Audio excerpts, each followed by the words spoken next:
Bismillahirrahmanirrahim. Assalamualaikum warahmatullahi wabarakatuh. Waalaikumsalam warahmatullahi wabarakatuh. Selamat pagi anak-anakku semuanya. Pagi. Gimana kabar kalian hari ini? Alhamdulillah, luar biasa. Allah. Baik semuanya ya. Oke, kali ini kita akan membahas di pertemuan mata pelajaran coding dan kecerdasan artifisial, atau kalau yang lebih dikenal AI ya. Untuk itu sebelum kita mulai pelajaran, saya absen dulu ya. Sadam, yang ini Wibi sama udah dulu doang ya. Sadam dan Wibi ya. Sadam dan Wibi. Oke, ini udah keliling ya kelasnya ya. Nah, sebelum mulai pelajaran, kita berdoa terlebih dahulu. Silakan dipimpin oleh ketua kelas. Sebelum mulai pelajaran, alangkah baiknya kita berdoa dalam hati. Doa menurut kepercayaan dan agama masing-masing. Doa dimulai.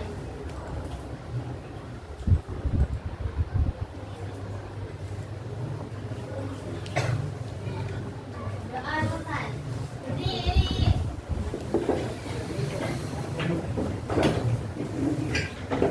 Memberi salam.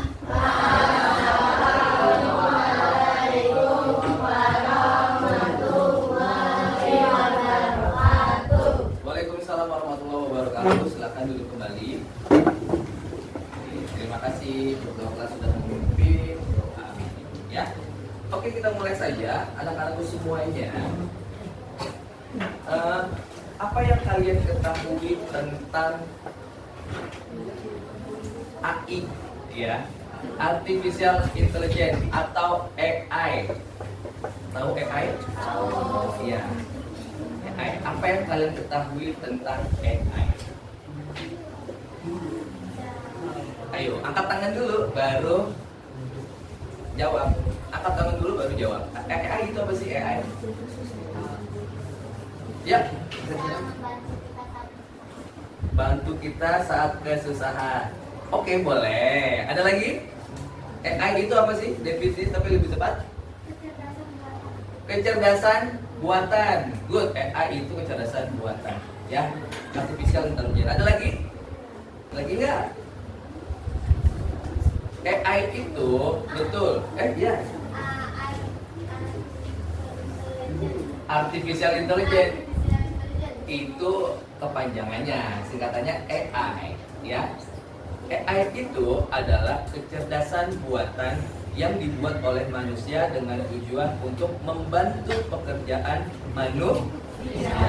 Jadi yang cerdas itu AI-nya atau manusianya?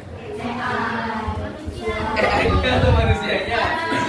Manusianya, karena manusia yang membuat AI. Ya. Kok bisa pinter banget sih Pak? Kok bisa apa aja ada di AI? Ya, karena AI mengambil database yang diinput oleh programmernya. Seperti itu ya. Fokus ke depan ya. Nah, kali ini kita akan belajar yang namanya computational thinking. Apa sih itu Pak computational thinking?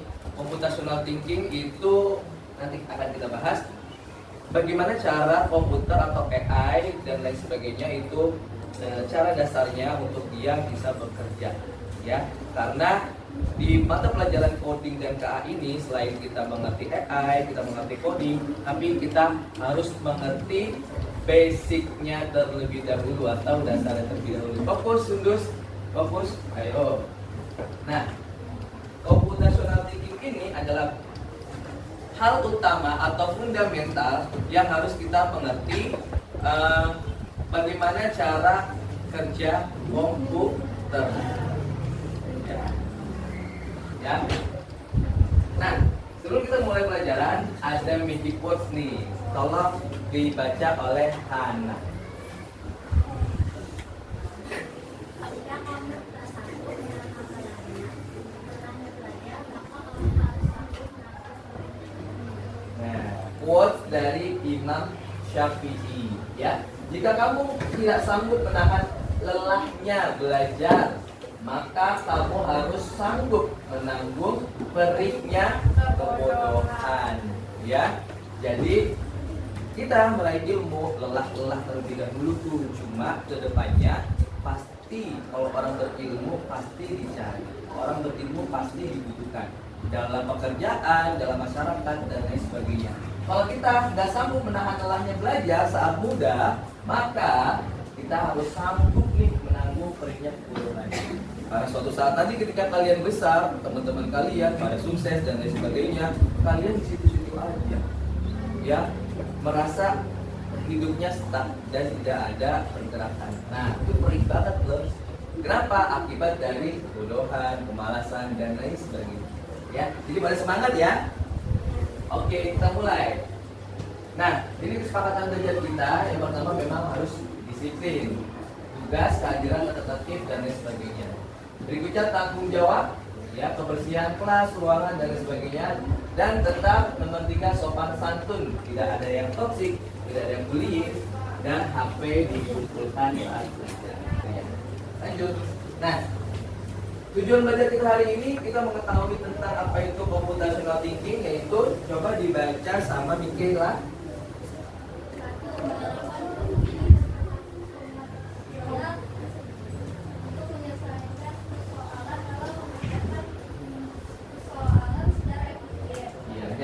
Ya. Yang kedua coba dibaca Bilqis. 2. Menerapkan konsep informatika yang terdapat pada setiap persoalan dalam kehidupan sehari-hari. Nah, gitu ya. Tujuannya belajar materi ini yaitu kita bisa menerapkan berpikir komputasional untuk menyelesaikan persoalan dan memecahkan persoalan secara efisien, nggak buang-buang waktu, tepat sasaran. Nah, jadi bisa kalian praktekkan dalam apapun, ya. Lalu menerapkan konsep informatika yang terdapat pada setiap persoalan dalam kehidupan sehari-hari, ya, seperti itu. Nah, kita masuk ke materi, ya. Berpikir komputasional.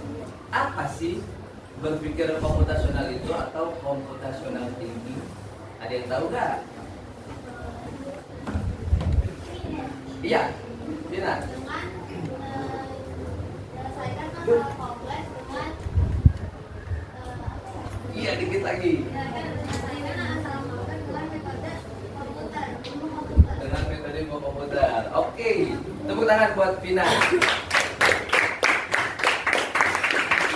Nah, yang terusan. Lanjut. Nah, ini tadi ya. Secara umum, computational thinking adalah, tolong dibaca oleh Sundus. Sundus baca computational thinking. Adalah sebuah kemampuan berpikir untuk menyelesaikan masalah secara menyeluruh. Nah, bunyi ya. Computational thinking adalah sebuah kemampuan berpikir untuk menyelesaikan satu permasalahan secara menyeluruh dan terstruktur. Jadi kalau ada masalah kita berpikir secara menyeluruh dan terstruktur, apa aja letaknya jelas. Contoh, misalkan kalian sedang menjalankan kurikuler, yaitu membuat satu film pendek, ya kan? Masalah tuh, film itu sebagai permasalahan kehidupan sehari-hari. Nah, bagaimana cara menyelesaikannya? Fokus akan.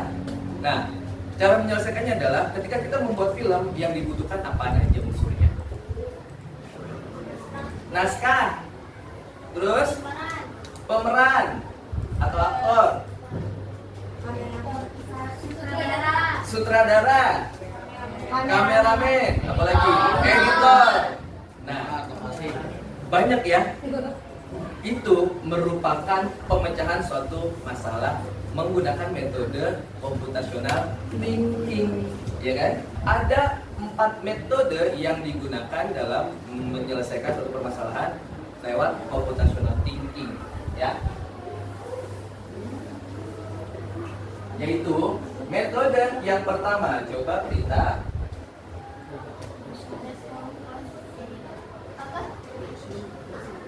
dekomposisi. Ya, Zakira. Pengenalan sekolah. Berikutnya Raisa Tami. Berikutnya Aisyah. Algoritma. Apa sih Pak maksudnya? Ada dekomposisi, ada pengenalan pola, ada abstraksi, ada algoritma. Maksudnya ini adalah seperti ini. Dekomposisi.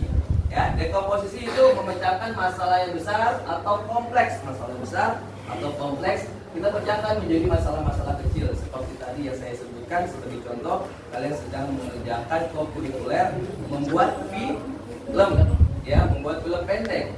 Maka kebutuhan untuk dipecahnya sebuah film itu bisa jadi harus ada scriptingnya, penulisnya, harus ada sutradaranya, harus ada kameramennya, aktornya, dan lain sebagainya. Itu masuk dalam dekomposisi. Nah, seperti itu. Lanjut, berikutnya silakan dibaca oleh Kevin. Pengenalan pola, kemampuan memahami pola, menganalisa dan mencari hal yang berulang. Nah, mencari hal yang berulang ya. Memahami pola, menganalisa dan mencari hal yang berulang itu berarti kamu sudah hafal polanya, ya. Fokus, Lidis. Jadi ketika bikin film, kamu sudah tahu apa saja yang dibutuhkan. Nah, kira-kira gampang nggak untuk bikin konten sebagai konten kreator? Gampang kan? Kita butuh skrip, berarti kita tinggal tulis di skripnya dengan mengangkat tema apa dan lain sebagainya. Malah jauh lebih simpel daripada kita bikin film. Nah, karena kita sudah paham polanya, maka mudah untuk melaksanakannya. Kurang lebih seperti itu. Paham itu? Nah, berikutnya abstraksi. Silakan dibaca oleh Luna.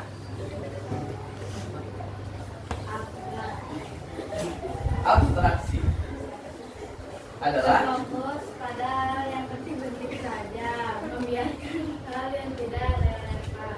iya, fokus kepada hal yang penting-penting saja dan membiarkan hal yang tidak relevan.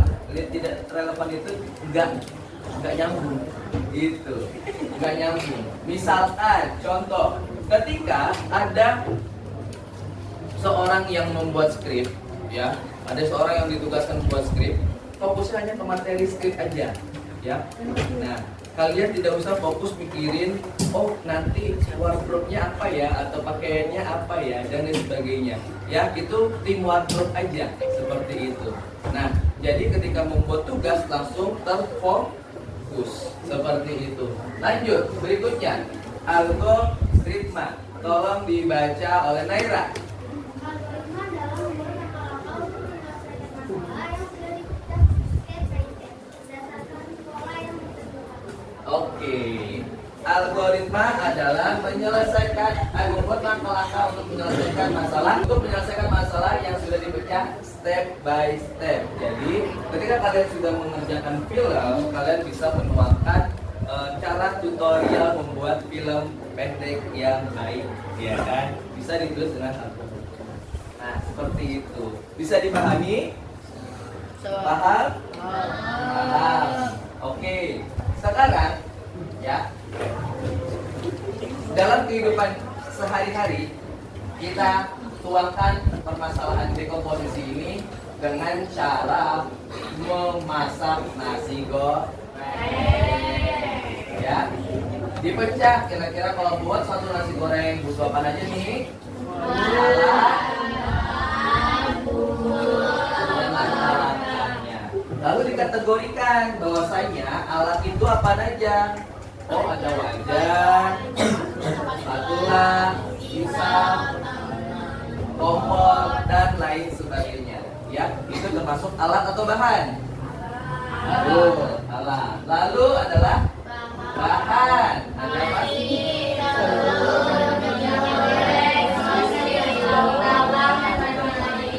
Nah, itu termasuk bahan olahan yang diolah menjadi nasi goreng. Ya, nasi goreng. Berikutnya ada bumbu. Apa itu?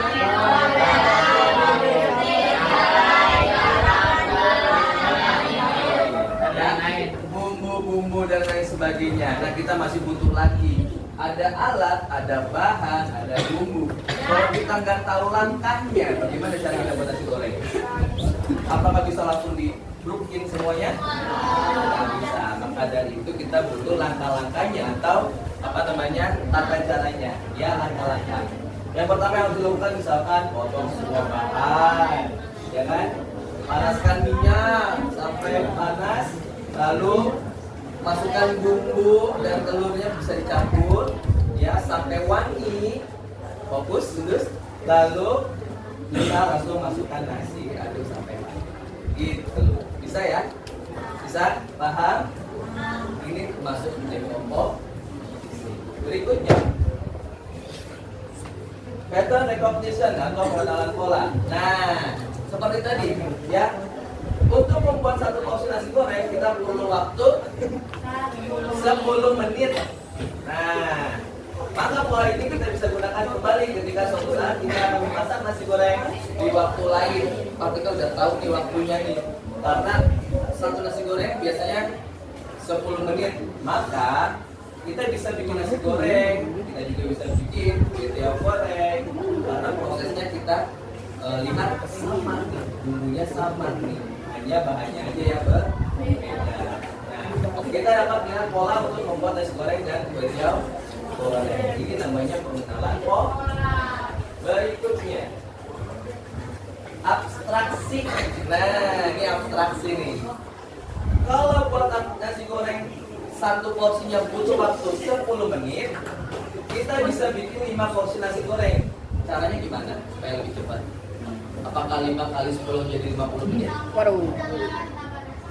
Iya, jadi kita bisa menambahkan bumbunya, bahannya, ya. Kalau mau gedein wajannya silakan gedein wajannya. Masak buat hajatan, ya, supaya bisa banyak sekaligus, ya. Seperti itu. Kan? Nah, abstraksi juga kita berfokus pada hal-hal yang penting saja. Fokus yang belakang jangan berisik, ya. Ketika membuat sepiring nasi goreng, kita tuh nggak perlu memperhatikan gimana kedelai itu dibuat. Ya kan, saya nggak ada cicak nih, saya nggak ada kedelai dua, ya kedelai kita malikan, ya tanam di rawa sebelumnya, perlu itu, lamaan, beli aja di warung Batak, ya. Lanjut, selanjutnya adalah algoritma. Silakan dibaca Devina. Melakukan step by step. Dalam membuat nasi goreng, kita juga harus mengajarkan langkah secara logis. Urutan dan rinci mulai dari awal pembuatan, meracik bumbu, sampai dengan proses penyajian. Oke, stop. Berarti dalam hal algoritma memperhatikan langkah-langkahnya harus secara logis. Nggak bisa tuh asal-asalan. Ya, urutannya sudah jelas. Ya, panaskan minyak secukupnya, goreng telur atau bumbu, ya itu boleh dicampur. Ya, kalau misalkan bumbunya belum dituangin di wajannya, terus langsung nasi dulu, bisa nggak? Nggak logis tuh namanya. Ya, nggak logis. Ya, maka dari itu langkah memasak itu juga harus pakai logika supaya hasilnya sesuai dengan ekspektasi kita, dengan resep yang sudah dibuat. Paham? Lanjut ya. Nah, kalau sudah paham kita ice breaking dulu ya. Kita ice breaking. Ice breaking apa sih Pak? Ice breaking itu hiburan dulu, gitu. Gampangnya itu hiburan dulu. Kata kuncinya apa? Bakmi. Oke. Kalau misalkan dengan kata bakmi, kalian cepat-cepat untuk berdiri, gitu ya. Kalian cepat-cepat untuk berdiri. Kalau dengan kata bakmi, kata kuncinya apa tadi? Bakmi. Satu ketika sedang jam pelajaran di SMP Negeri 46 Jakarta, ada siswa bernama Patem. Patem namanya. Patem. Singkatan dari Ring bel istirahat berbunyi. Para siswa diperkenankan untuk beristirahat terlebih dahulu. Si Patem buru-buru lari ke kantin karena dia lapar. Di depan kantin dia melihat bakmi. bakso. Ya, gitu. Ayo. Dia melihat bakso ternyata. Jangan berhenti konsentrasi. Bakso lagi. Saya kan pengennya mie, ya kan? Kalau bakso saya kurang suka, soalnya saya pengennya makannya kenyang. Lalu Pak Nem fokus lagi. Dia melihat ke kantin sebelah. Wah, kayaknya itu boleh juga tuh untuk ganjil perut. Pak Nem datang ke kantin sebelah. Dia akan membeli bakwan. Karena bakwan itu buat ganjel doang, nggak kenyang tuh, ya. Aduh, ada bakwan lagi. Kalau beli, lapar lagi, mas sedikit lagi, ya kan? Lalu Pak Nem geser lagi ke ibu kantin yang sebelahnya. Dia melihat makanan yang cukup enak. Ayo siap-siap ya. Ketika dia samperin, ternyata dia membeli bakmi. Epan ada Epan. Dia menemukan bakmi. Nah, konsentrasi. Gue tepuk tangan buat kalian semua. Lalu si Pak Nem makan. Habis itu dia masih lapar lagi. Dia datang lagi ke kantin sebelahnya. Dia menemukan batagor. Habis makan batagor lagi, dia makan bakmi lagi. Masih konsentrasi ya. Oke, tepuk tangan buat kalian semua.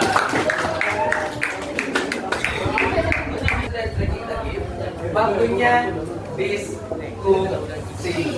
Nah, kita lihat tadi kita akan mengerjakan LKPD, fokus jangan ribut dulu, ya. Kita lihat di sini ada cara keluar astronot menuju roketnya. Siapa yang bisa menemukan jalannya?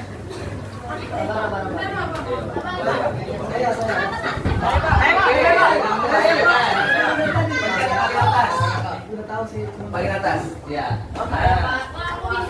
Pantai tahu. Ya, di mana? Jalan orang. Oh, Ayo. tahu Pak saya Pak? Saya Pak. Ya. Nah, berikutnya saya akan membagikan lembar LKPD ini. Di sini berisi gambar-gambar. Oke, saya anggap ini kelompok 1, 2, 3, 4, 5. Saya akan bagikan secara acak. Pada gambar di kertas yang saya berikan, itu ada cara penyelesaian menggunakan 4 metode computational thinking. Nah, temukan cara penyelesaiannya menggunakan metode apa aja. Bisa hanya 1 metode, 2, 3, dan lain sebagainya. Silakan kerja. Silakan maju kelompok 2. Gambarnya diisi ya. Nah, coba lihat gambarnya yang lingkaran ya. Coba ditunjukin gambarnya ke depan. Ya, tunjukin gambar ke depan. Coba teman-teman lihat. Kelompok 2 mendapatkan gambar lingkaran seperti mana nih? Oh ini lingkaran. Silakan kalian temukan metode apa aja yang ada di sini. Kita nemuin metode 3 metode di sini yaitu pattern recognition, abstraction, sama algoritma. Oke, pattern recognition atau pengenalan pola, abstraksi dan algoritma. Oke, silakan dijelaskan. Kalau pattern recognition bagaimana? Pengenalan pola. Kalau pengenalan pola ini kita Silent ya. dengan mengenali pola-polanya seperti warnanya, warna pada lingkaran, Warna pada lingkaran ya. dan Tinggal di sambung-sambung dihubungkan dengan. dihubungkan dengan warna yang sama. Oke, itu pattern recognition. Kalau abstraction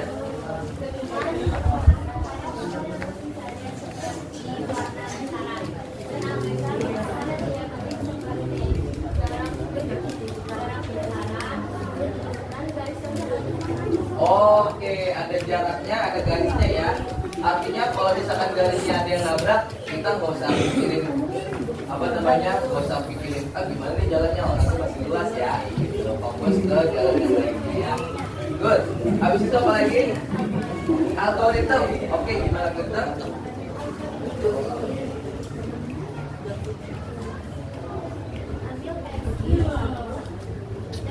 Masa ada HP? Cari lingkaran hijau yang sama lalu tarik garis dari warna hijaunya sampai warna hijau yang sama. Oke, jadi itu ya. Kita mencocokkan warna jadi ada pengenalan pola, abstraksi, dan algoritma untuk menyelesaikan permasalahan. Tepuk tangan untuk kelompok 2. Silakan boleh duduk kembali kelompok 2. Kelompok yang sudah ready? Bareng-bareng. Iya, kelompok 4 ya, sudah ready ya?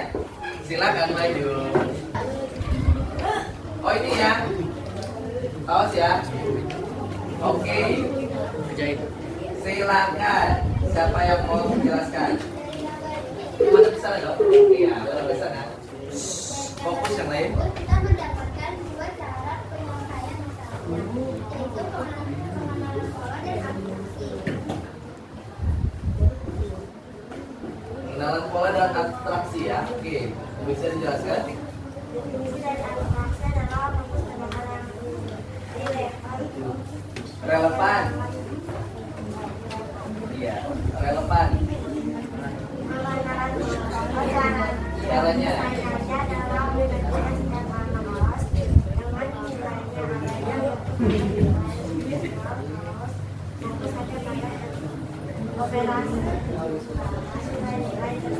Oke, fokus pada warna kaosnya ya. Warna apa saja, dia nilainya atau angkanya berapa, gitu ya. Habis itu dijumlahkan. Good, bagus. Habis itu apa lagi? Pengenalan pola. Kita perlu menentukan nilai-nilai kaos berdasarkan warna. Oke. Setelah itu, angka-angka tersebut dicontohkan sesuai dengan kaos yang nanti digunakan. Oke, karena kita sudah tahu pola warnanya, maka kita sudah tahu angkanya berapa. Maka kita sudah hafal. Kita fokus juga di warna-warnanya aja yang ada dan mengenal pola angkanya, taruh jumlahkan. Maka coding penjumlahan dari permasalahan ini sudah bisa diselesaikan. Ada lagi kira-kira? Sudah cukup. Tepuk tangan untuk kelompok 4. Kita sudah memahami apa itu computational thinking. Ada yang bisa menyimpulkan ya yang sudah kita pelajari tentang computational thinking. Ya, apa sih computational thinking itu? Itu jawab ya, Vina. Iya. Menyelesaikan masalah menggunakan teknik dasar komputer. Gitu ya. Oke, gue tepuk tangan buat Vina. Ini dia kesimpulannya, ya. Computational thinking yaitu adalah kemampuan berpikir untuk menyelesaikan permasalahan secara menyeluruh dan terstruktur yang dapat diterapkan dalam menyelesaikan persoalan apapun dalam kehidupan sehari-hari. Berikutnya, computational thinking menjaga kita untuk selalu berpikir praktis dan kritis juga, ya, sesuai dengan permasalahan yang kita alami. Nah, perhatikan anak-anakku semuanya bahwasanya metode computational thinking ini bisa diterapkan dalam hal apapun, ya, bisa menyelesaikan permasalahan apapun. Seperti itu. Semoga kalian bisa menerapkan dalam kehidupan sehari-hari untuk menyelesaikan persoalan apapun dalam kelas, organisasi, dan lain sebagainya. Semuanya bisa kalian selesaikan karena setiap permasalahan pasti ada solusinya. Paham tuh? Minggu depan kita akan membahas apa itu coding, ya, apa itu coding. Seperti itu. Sekian dari saya untuk pelajaran coding dan AA kali ini. Terima kasih. Wassalamualaikum warahmatullahi wabarakatuh. Waalaikumsalam warahmatullahi